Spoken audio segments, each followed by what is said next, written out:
Dreams and visions.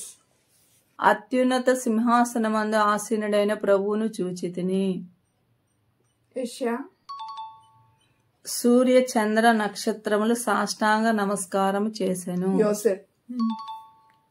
ఆకాశము తెరవబట్టి 4 చెంగుల దుప్పటి వంటిది ఒక విధమైన పాత్ర.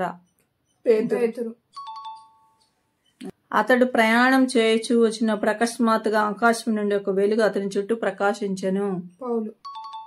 నిండైన పుష్టి గల 7 వెన్నులను ఆ పేల వెన్నులు మృంగివేశెను.